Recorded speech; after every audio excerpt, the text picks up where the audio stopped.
आज आपण जाणून घेऊया वडू गावाचा खरा इतिहास काय आहे।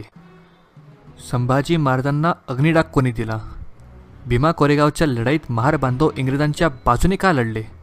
प्रत्येक बांधवांनी त्या 500 महार वीरांना वंदन का करावे? खरा इतिहास काय आहे? आपले शत्रू कोण? खोटा इतिहास खूप वाचलात आणि ऐकलात, आता सत्य इतिहास ऐका आणि यावर विचार करा। भीमा कोरेगावपासूनच 7 किलोमीटर अंतरावर वडू हे गाव आहे। येथेच छत्रपती संभाजी महाराज यांचा अमानुषपणे खून करून त्यांचे तुकडे फेकण्यात आले व सांगितले की जर कोणी हे तुकडे गोळा केले तर त्यांचेही शीरकलम केले जाईल। अरे जो 9 वर्ष आदिलशाही, कुतुबशाही, निजामशाही, मोगल, इंग्रज, डच, फ्रेंच यांच्याशी लढत राहिला, झुंजत राहिला, 40 दिवस नरकयातना भोगल्या, त्या छाव्याची अशी दशा पाहून एकही व्यक्ती पुढे आला नाही। पण आला, एक मर्द पुढे आला, एक वाघ पुढे आला, एक पहिलवान आला।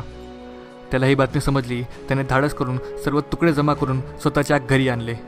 अरे काय माणूस हा, याला भीती नाही वाटली का बाकीच्यांसारखी? त्याला माहीत होतं जर तुकड्यांना हातावलं तर हे मोगल आपलं शीरकलम करतील, पण नाही, तो घाबरला नाही। अरे मेलो तरी चालेल, पण माझ्या राजाला अशा अवस्थेत सोडणार नाही। त्याने शिंपीला बोलवलं, त्याचे हातपाय पडले, त्याला विनंती केली, अरे आपला राजा आहे हा, आपल्या राजाला आपण असं नाही सोडू शकत। मग तो शिंपी ते तुकडे शिवतो। त्या पहिलवानाचं धाडस पाहून त्याचे नातलगही मदतीला येतात। असे 62 जण जमा होतात आणि त्या पहिलवानाच्या अंगणात छत्रपती संभाजी राजेंना अग्निडाग तो स्वतः पहिलवान देतो। त्या पहिलवानाचे नाव होते गणपत महार। होय, एका महार व्यक्तीने छत्रपती संभाजी राजेंना अग्नी दिली। महाराष्ट्राच्या छत्रपतीचा अंत्यविधी असा झाला। ही बातमी मोगल व भटांना समजली।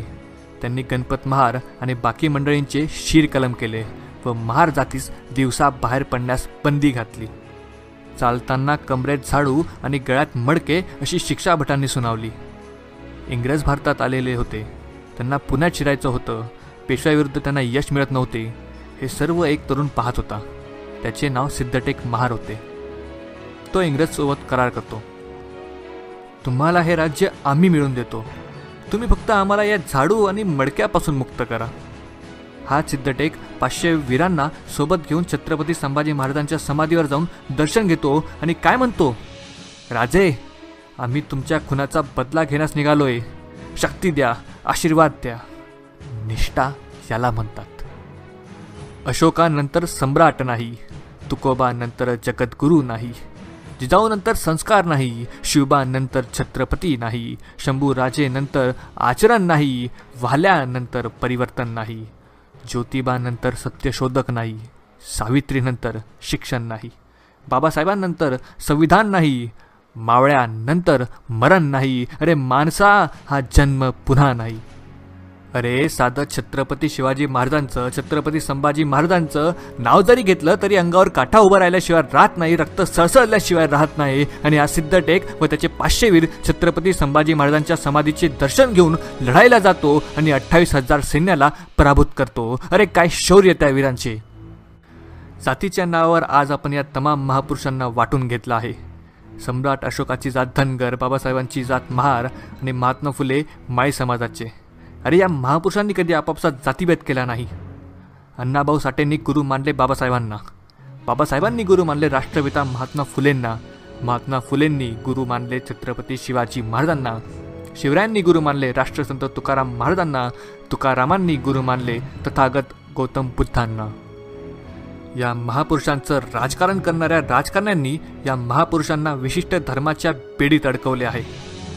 पण एक गोष्ट लक्षात घ्या, या महापुरुषांनी आपापसात कधी जातीवाद केला नाही। मग त्यांच्या नावाने जातीवाद करणारे हे मूर्ख राजकारणी कोण? माणसात धार्मिक तेढ निर्माण करणाऱ्या नेत्यांच्या भाषणाला बळी पडू नका। आपल्या लोकांना इतिहासाची माहिती नसणे हेच त्यांच्या समस्यांचे एक प्रमुख कारण आहे। यासाठी हा इतिहास सर्वांना पाठवून जागृत करा। फक्त लाईक्स नाही, शेअर करा। जय हिंद, जय महाराष्ट्र, धन्यवाद।